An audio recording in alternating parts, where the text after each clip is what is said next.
Alors, pour décomposer des objets, il y a plusieurs façons. Alors, la décomposition d'objets permet de diviser un objet unique en plusieurs objets qui constituent son aspect. Par exemple, si vous décomposez un objet simple, tel qu'un rectangle arrondi avec un fond de couleur uni et un contour, ce fond et ce contour deviennent tous les deux des objets distincts. Donc, on sélectionne objet, on sélectionne et on va décomposer notre objet. Donc objet, décomposé, en fond et en contour. Ok, et nous avons donc de façon distincte un fond et un contour. Si on décompose une image plus complexe avec un fond en motif ou en dégradé, ça peut être dégradé en autant de tracés distincts qui le composent. Par exemple, si je sélectionne ici et je demande de le décomposer, objet décomposé, vous allez voir qu'il va me le faire en fond, en contour. Je vais décomposer les fonds et les contours. Et là, va se poser le problème, c'est en combien d'objets je vais décomposer ce dégradé. Ici, en 60 objets. Ou alors, s'il peut le faire, il va me le faire en filet de dégradé.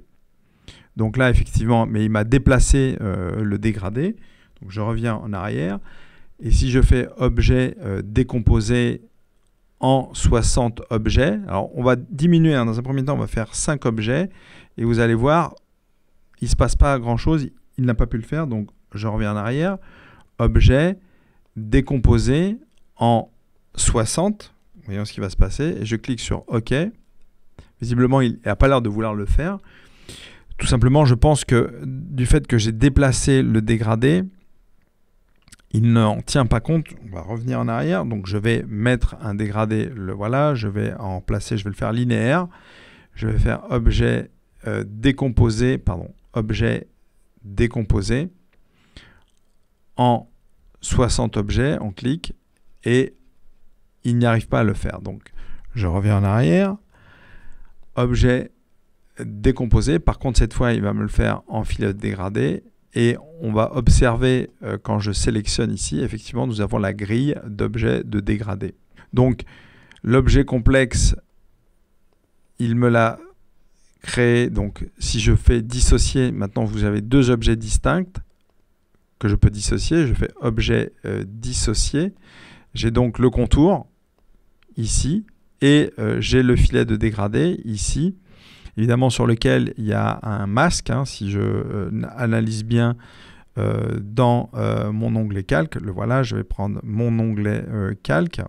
Et effectivement, quand je décompose celui-ci, il m'a créé un masque d'écrêtage qui permet de masquer le reste puisque on voit quand je sélectionne que effectivement le dégradé couvre la totalité de mon illustration. Si j'éteins le masque d'écrêtage, on voit apparaître le dégradé entièrement. Donc ça permet la décomposition d'un objet complexe, vous pouvez le voir. Par contre, on va réessayer maintenant en plusieurs objets. Si j'ai un dégradé, est-ce qu'il peut me le faire en plusieurs objets? Nous allons le voir, et avec d'autres objets. Alors voyons maintenant la décomposition des objets un peu complexes, ceux pour lesquels on a des dégradés. Par exemple, la complexité commence avec les dégradés. Si je prends celui-ci où vous avez un dégradé radial, je vais le sélectionner. Donc la décomposition, objet décomposé.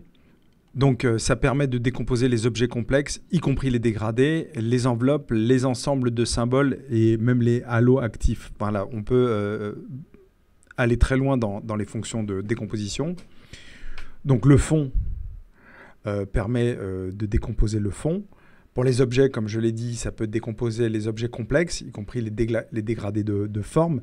Là, en l'occurrence, il n'y a pas de dégradé de forme, mais s'il devait y en avoir un, on va le créer. On va créer un dégradé de forme. Donc, je vais créer un dégradé de forme. On va passer de ça à ça. On va changer la couleur du contour. Et je vais même... on peut changer le dégradé, mais on va le laisser tel quel. Je vais simplement créer un dégradé de forme pour passer de ça à ça. Je vais mettre un certain nombre d'étapes pour que ça soit visible. en 3 étapes, en aperçu. Voilà, ok. Ça, c'est un. Donc, si je fais dans Objet, décomposer, là, j'ai accès justement à Objet, alors que précédemment, il était grisé. Donc, ça me permet aussi de décomposer les ensembles de symboles s'il y avait les dégradés de forme. Là, c'est le cas. Donc là, comme il y a un dégradé, je vais décomposer en uniquement 5 objets. Je clique sur OK. Donc là, il me l'a décomposé dans un premier temps, vous voyez, en 5 objets distincts.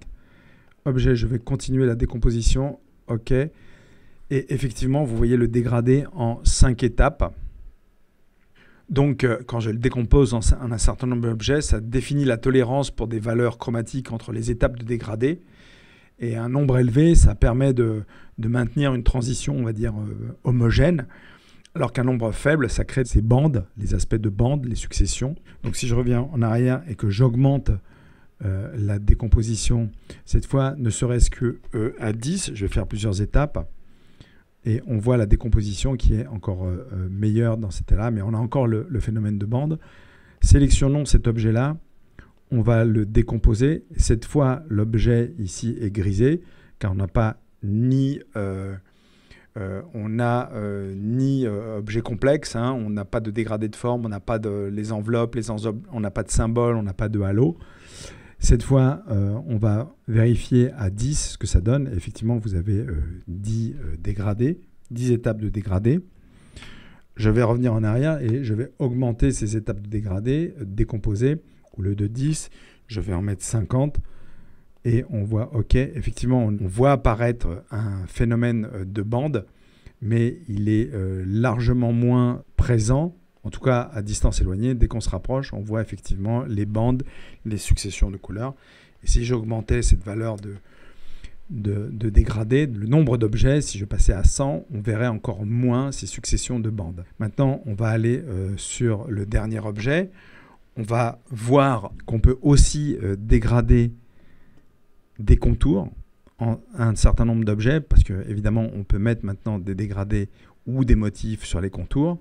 Donc je sélectionne, je fais objet décomposer. Dans un premier temps, il me décompose le contour en objet, et si je sélectionne évidemment cet objet, nous allons voir que à l'intérieur de celui-ci, nous avons encore un dégradé. Donc on a dégradé effectivement en 2 entités distinctes, le fond et le contour. Le contour contient encore un dégradé.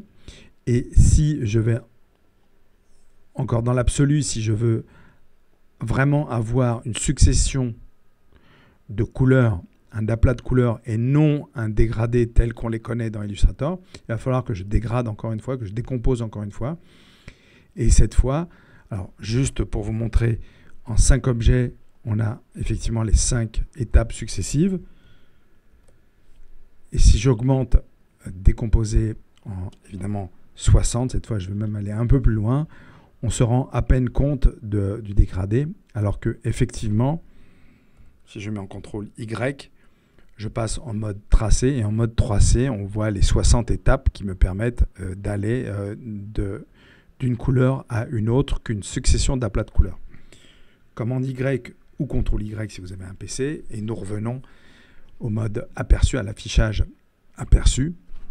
Donc voilà pour les décompositions d'objets complexes. On va voir maintenant un dernier mode de décomposition, c'est les objets composés qu'on a pu réaliser avec les Pathfinder avant décomposition justement. Alors on va réaliser un objet complexe issu d'une imbrication d'objets, donc on va prendre des couleurs différentes. Hein. Une ellipse, on va prendre encore une autre ellipse.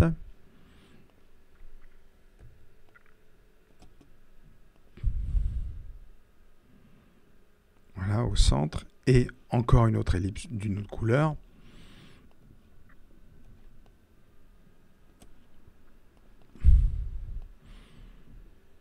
Alors, on va les associer.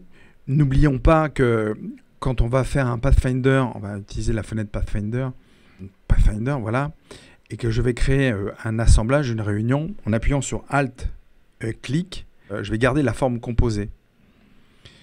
Ça va être une forme composée, voilà. Alors, Je reviens en arrière. N'oublions pas que c'est l'objet qui est en haut de la pile, hein, l'ascendant, qui va donner la teinte, la nuance à tout l'ensemble de la composition. Donc Alt-clic. Vous voyez que quand l'objet est sélectionné, on voit les trois entités qui le composent. Si je désélectionne, on a une seule entité simplement. Et quand bien même je rajoute un contour, vous allez voir, je rajoute un contour et on a toujours l'impression d'avoir une seule entité alors qu'elle est composée de trois objets. Si je sélectionne l'ensemble et que je vais décomposer celui-ci, on doit d'abord décomposer l'aspect, comme son nom l'indique. Ces trois entités qui le composent vont devenir une seule. Je décompose l'aspect et effectivement, on se retrouve avec une seule entité et on ne peut plus revenir en arrière. À ce moment-là, je peux encore décomposer l'objet qui le constitue.